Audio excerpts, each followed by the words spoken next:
This morning's sex survey for this year, all about your bedroom habits, and thank you so much for taking part. All morning we've been asking for your calls and your emails. We're joined again by sex therapist Jo Hemmings and Dr. Pixie McKenna. Let's get straight onto the phones. And Belinda, who's in Kent, and she's a mum of 3, grandmother of 6, and has been single for 6 years. Hello, Belinda. Hello there. Hi. Morning. So you say that, that you're going through the menopause and you're concerned that this is having an effect on your libido. That's right, yes, it's gone, lost. And you're unable to take HRT because of a heart condition. That's right. But you'd love to have a relationship, but feel that because haven't got any interest in sex, that you've got nothing to offer anyone. Exactly right, yeah. Well, I mean, I'll start over here. I mean, I know nothing about this, but that wouldn't be the first topic of conversation. So if you've got something to offer, then first of all they'd see you as a person first. They would see you as a person, absolutely. But I think the thing with loss of libido during menopause is it's very widespread. I mean, up to 50% of women report it, so it's not uncommon. One of the things you need to do is sort of reconnect with the arousal side of yourself. So if libido is your sex drive, which does go because it takes away estrogen, progesterone, testosterone, we get thick around our middle, our metabolism slows down. You know, it's a cruel thing in terms of libido. We don't feel so good about ourselves, and hormonally things are changing as well. But to stay in touch with arousal is very important. So to use toys or use your fingers. Actually, one of the things, I just want to show this. There's a lot of vaginal dryness. Now, you just simply need a lubricant. Now, that should be every woman's best friend, because that makes a big difference to the way that you feel.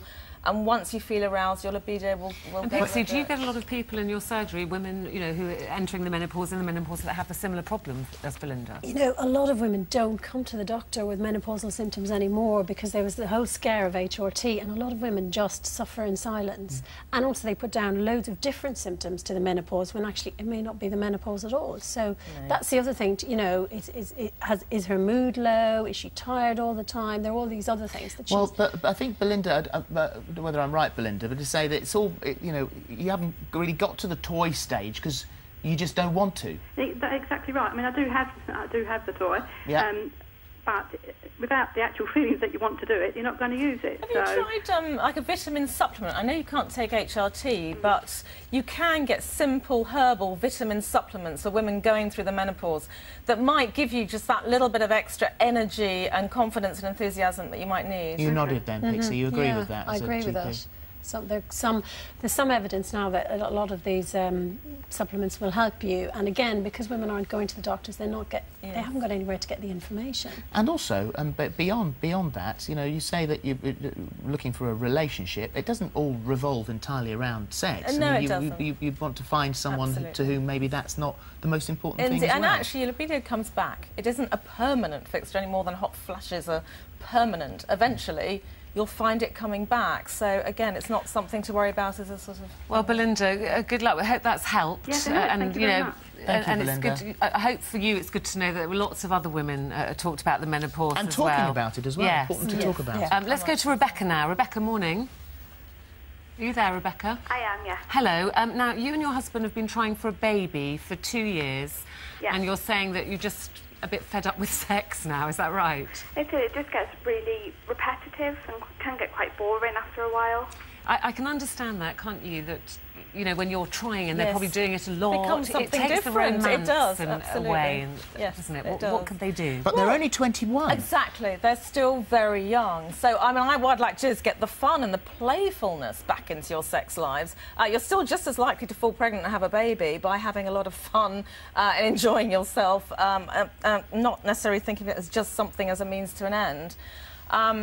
Things like sort of role play, we've got a bit of feather boa on the table, but, you know, things that are soft and fun and just getting a bit of zhuzhing your sex life back up Rebecca, again. can you imagine you and your husband doing that? Would you bring any toys in? Have you tried anything like that? We have tried stuff like that. It's just, I think with losing 3 children already, it can get quite repetitive because you worry and you think, oh, if I'm not doing it right, am I going to get pregnant? If I get pregnant, am I going to miscarry again? So we have that. It's very hard.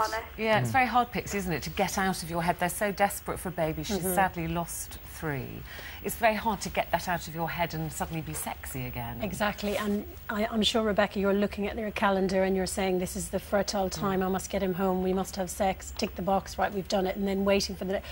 When really, I suppose what you should be trying to do is having as much sex as possible and forgetting about the calendar. Yeah. Because it does become a bit of a bind. Well, we had Professor Winston in here who said exactly the same thing, that he'd spoken to people and said, well, we're struggling to have a baby. And I know that the awful fact that you have got pregnant and lost the baby is a whole different part of the conversation, but just getting pregnant. And he said so many people, when you get right down to the nitty-gritty of it, is they're just not having sex enough. And he said, you know, you really should be doing it more, and do make it more pleasurable, do make it enjoyable, and don't make it this routine that you have to do.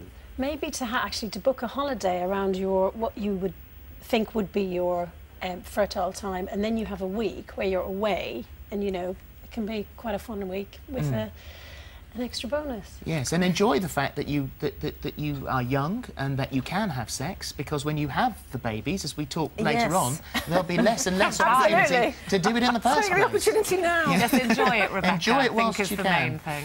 Good luck. Thank you, Rebecca. We've got Joe, who's on the phone now from Essex. Hello, Joe. Oh, hi. Good morning. Pregnant, 30 weeks.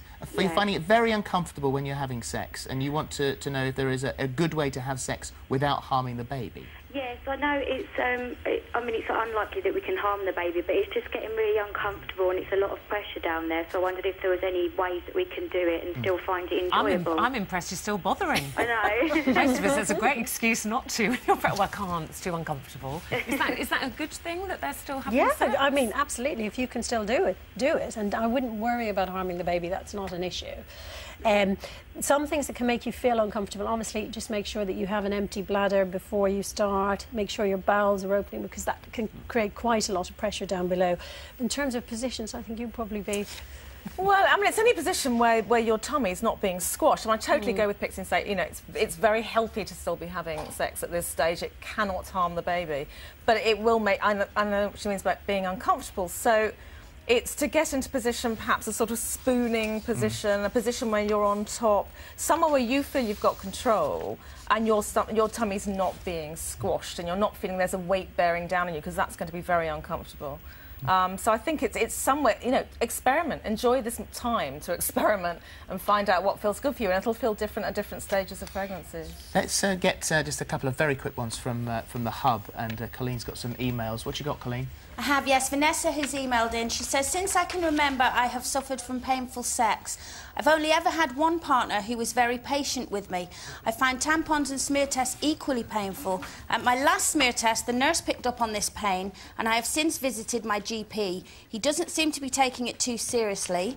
I've had an internal ultrasound, which was a trauma, and I'm now waiting to have another. He has suggested it could be psychological. If so, what can I do about this? Pixie. I think, I'm sure the GP has suggested it might be psychological. If you haven't got a very good rapport with your GP, I would suggest you see another GP in the practice, because sometimes some doctors feel very uncomfortable about talking about painful sex.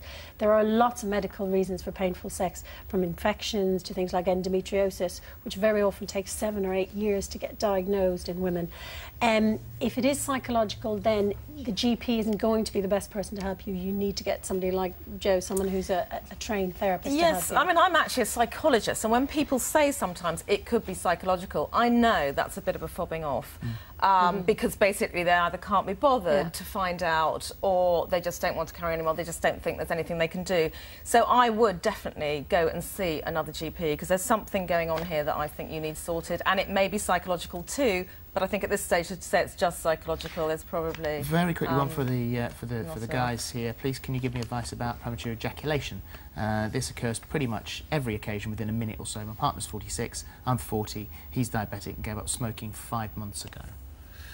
More masturbation is the answer. If you need to masturbate before you have sex, so I mean half an hour beforehand, because then when you will ejaculate, it will take longer to ejaculate when you're actually having sex, because you'll be able to sustain an erection longer.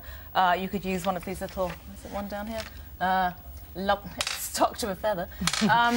What's known as a love ring, which if you put it around the base of the penis, that will make sort of your erection last longer. Those would be my suggestions.